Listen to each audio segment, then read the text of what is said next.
Hello, everyone, again. Welcome to my channel.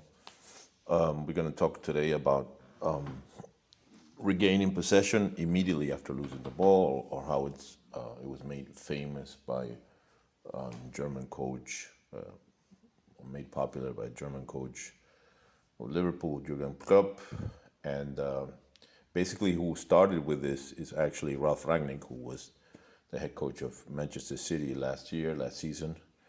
And his idea of Gegenpressing, or immediately trying to gain the ball after losing it,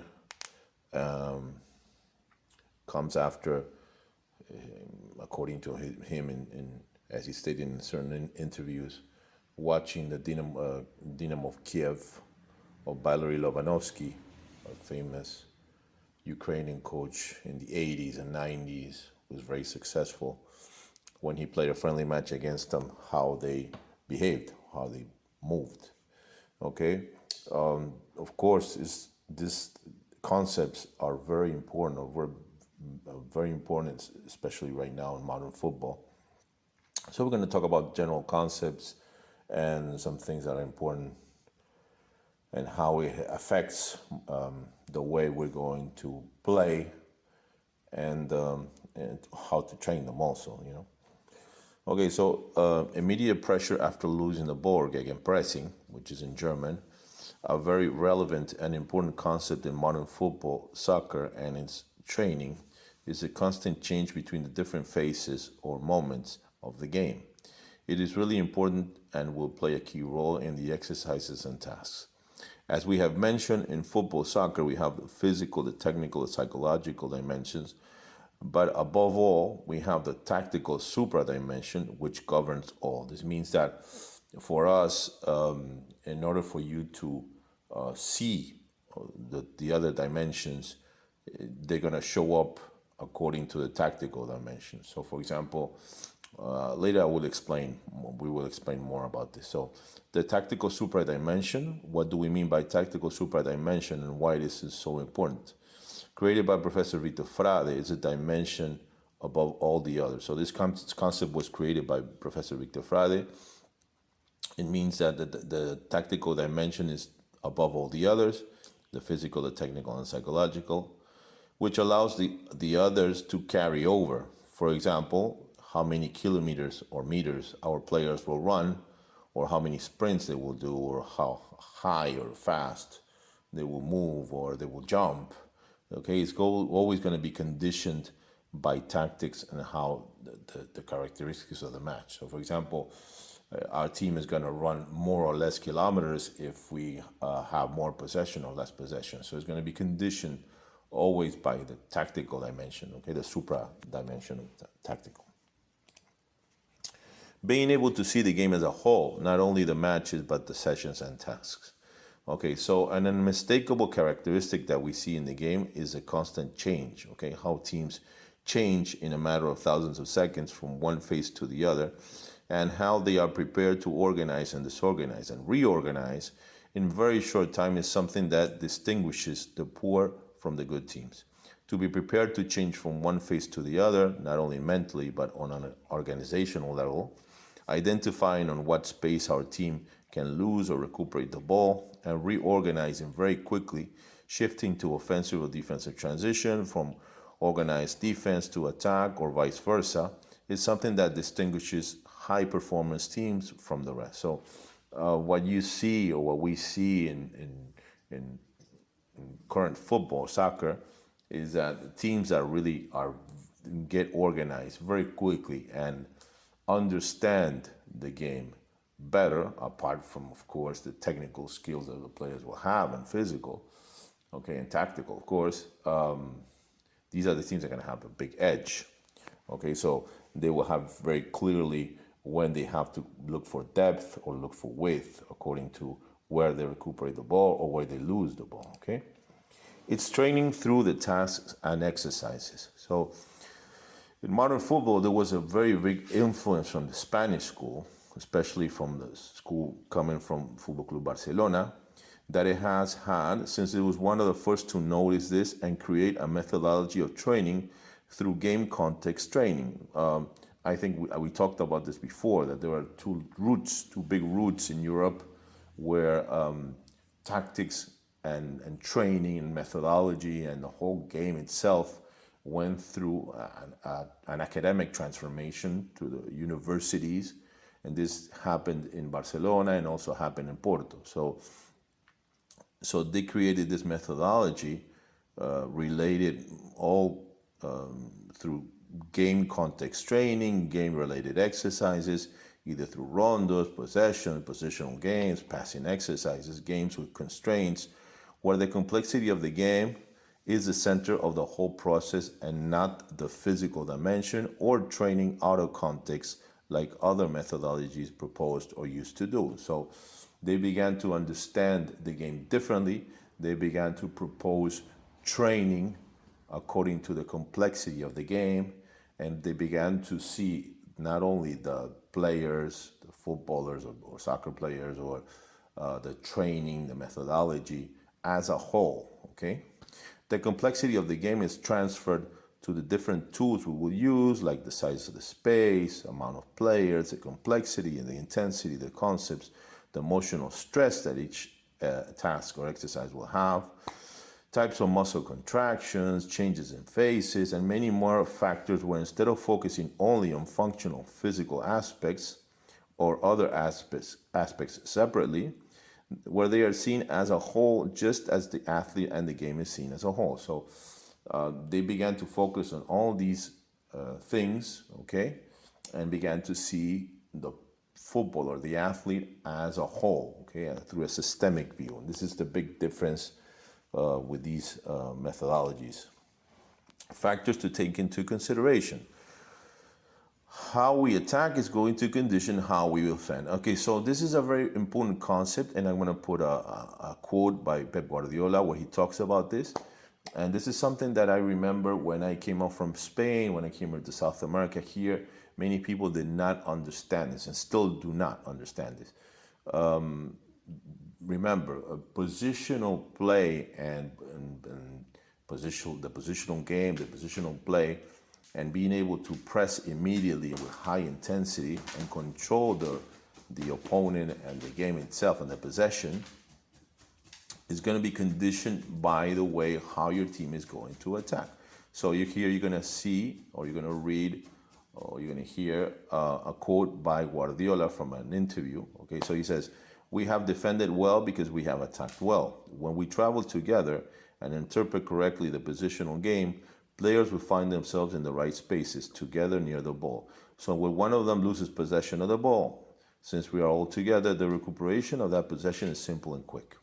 The physical and emotional fatigue is minimum, so they don't have to run many meters, so they are able to do it at full speed.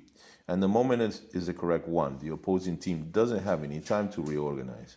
When we attack correctly, we defend correctly. It's not cause, but consequence of traveling together and being together, creating superiorities and placing ball possession and positional play, which is a very important tool in the correct context and relevance it has." So it's gonna positional play and how we're going to attack.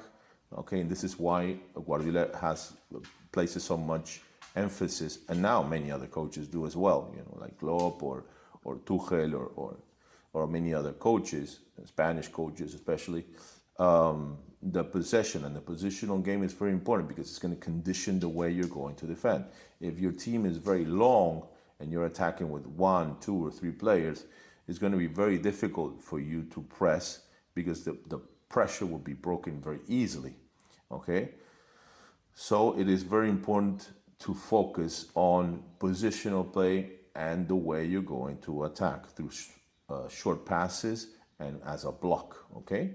So our team must attack as a block and not with few footballers, because in this case, in order for us to regain the ball immediately with 1 or 2 players, it will be impossible.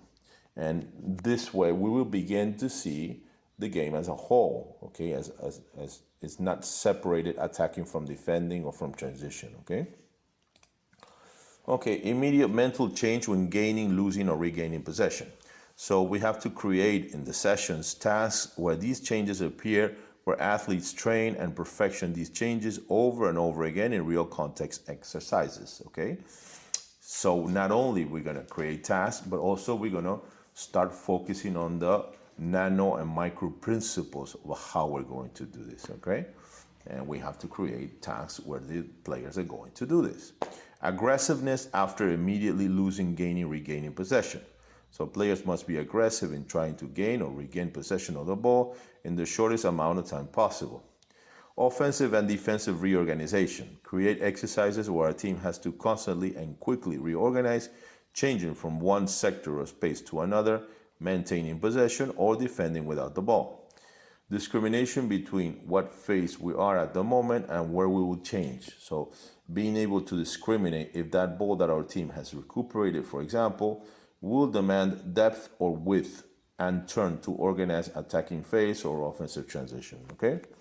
So it's very important not only where we lose the ball, where we gain the ball, if what will happen after. If we're gonna have an offensive transition, or we're gonna have an organized attack where we're gonna slow down the pace and look for width. Okay. Okay. And some examples that I place here, I place different types of exercises where you could play around with. Always take into account the idea, the principles and the micro principles and the nano principles that you're going to have for your team and training this, okay? So in this case, it's just a simple rondo of 4v2. When the two red players steal the ball, they have to quickly try to score. We're gonna work immediate pressure after losing the ball, not only possession, of course, the four green players, but after they lose the ball, we can create maybe constraints where they can play maybe two touch or one touch, so it would be easier for them to lose the ball, okay? And immediately press and defend the goals when they lose the ball, okay? Let me go back because I lost it.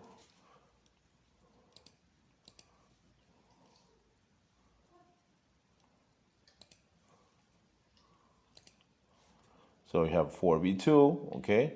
If the two red players gain the ball, they have to quickly score on the four goals, small goals outside, okay?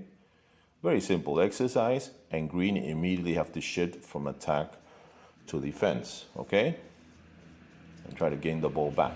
Okay, here we're gonna work reorganization, okay, for the green team. So after a certain amount of passes, like there could be 4, for example, they can progress to another square, and two other defenders will shift there and defend, okay? And the blue team will have to reorganize defensively, and also both teams will reorganize, in other words.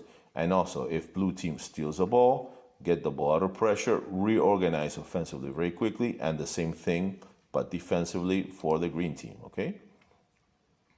So this is a mobile rondo, okay? Okay, immediately blue get the ball, they shift to another space, reorganize very quickly, and green have to reorganize very quickly again, okay? If green steal the ball, again, they reorganize, and again, the same thing, okay? So we're working always reorganization, offensively, defensively, getting the ball out of pressure, pressure immediately after losing the ball, all these concepts, okay? Okay, here we're gonna have a rondo made famous by Guardiola. You've probably seen it before. It's a 4v4 plus 3. It's always a 7v4, okay? The 4 players in the middle, in this case, the blue players, when they have the ball, they have to, when they're defending, they have to be close, okay? It's gonna be a positional rondo, okay? And when they gain the ball, they have to open. The red team, in this case, if they lose the ball, they have to close, and always gaining, maintaining possession, changing from attack to defense very quickly, okay? This is a positional rondo, so players gonna move inside their own space. They cannot change the whole space where they're at, okay? They have to maintain the position, okay, more or less. You can move 5 or 6 meters, but not more than that. They cannot change spaces, okay? Okay, we're gonna work here high intensity, always trying to make the players mentally reorganize, change from attack to defense, defense to attack, okay? Maintain possession. Okay, here, this one we're gonna work a 4v2 in the middle, okay? And if the red team gains the ball, they're going to play in the big square. It will be 7v4, okay? Always, these exercises, you're going to look for all these things that you're going to, not only you're working possession, you're working technically, but immediately also you can make it more immediately maintaining possession of the ball and changing very quickly. And you can make it more real if you want to add more of how what system you're going to use, what structure you to use. Other variations you can add in these exercises: if the green team gains the ball back outside the small square, they have to pass it to a teammate inside the square, and of course the red team is going to try to not let them, okay? So the red team will work regaining or pressuring after losing the ball immediately, okay? And another variations, they have to dribble inside the square, and then we start again. So always, creating these types of tasks and complexity according to first seeing if they're able to do it naturally, and then you can add more complexity, okay? Okay, now I added here a task where it's a little bit more specific of the structure, okay, in a 4-2-3-1, okay, you have the two fullbacks, you have the two wings, you have the offensive midfielder and the center forward, and a back four. So here I start in possession with the red team, a 2 versus 4, which is, I'm creating the constraint so that most probably they're going to lose the ball, okay, because it's only 2 versus 4. Okay, they have to try to maintain or not lose the ball inside that square. Okay, so as you're going to see, when they lose the ball, eventually, okay, immediately, blue team has to have possession, but they're going to get help from all their teammates. Once they regain the ball, transition, offensive transition, looking for depth and finishing very quickly. Okay, so this is an exercise where we're going to work reorganization and also changing to offensive transition through the middle, okay?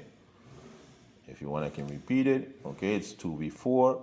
Once the blue team gains the ball back, all of the red team can come in the small square and regain the ball. Of course, maintaining shape, okay, keeping shape, because we don't want the players, we have to think always after we gain the ball, how we're going to be positioned, okay? And after that, very quickly finishing against the back four, okay? Okay, and then here we have a mobile rondo again. It's a 5v3, okay? And greens are always going to maintain possession. After 4 or 5 passes, they will shift back to the other space, okay, as you're going to see now. Now, if the red team steals the ball, they're going to look for a quick breakout pass to the forward. And of course, the green defender is going to try to defend him, okay? They'll defend the goal. And he's going to try to prevent the goal, okay, as you're going to see now. And basically, more specific, okay, you can do this maybe a little bit more back, a little more to the side, however you prefer, okay? This is just an example, okay? You can add more structure also. You can add more players finishing also. Always maintaining the subdynamic of the week that you're working, okay? So here the red steals, and we go to a forward pass to finish, okay? So always these kind of tasks where we're going to try to create situations where our team is going to change from attack to defense, from defense to attack, to reorganizing according to the space, if it's in the same phase, for example. And always, after we get, especially in mental change, that we see that the players are able to do it very quickly, we will focus more on the details, okay? For example, with what foot are they going to press, the distance that they're going to cover, how they're going, the speed that they're going to come in. All these small nano principles or small information that you're going to give the team and the players, okay? So basically, this is the topic that we talked about today. Basically, as Jurgen Klopp says, Gegenpressing is our most important offensive midfielder or number 10 player. So it's really important working this and training this, because as I always say in the videos, football is not conscious. It's not, in football there's no conscious learning. Okay, you can teach a player in a whiteboard what he's supposed to do, but if he doesn't train this hundreds of times, he will not learn it. Okay, so we have to create the situations where the players are going to do this over and over without thinking, just like in the game it's going to happen. Okay, I hope you liked the video, and if you have any comments, please let me know. Please like, share, or subscribe, and I hope to see you soon again. Take care. Bye bye.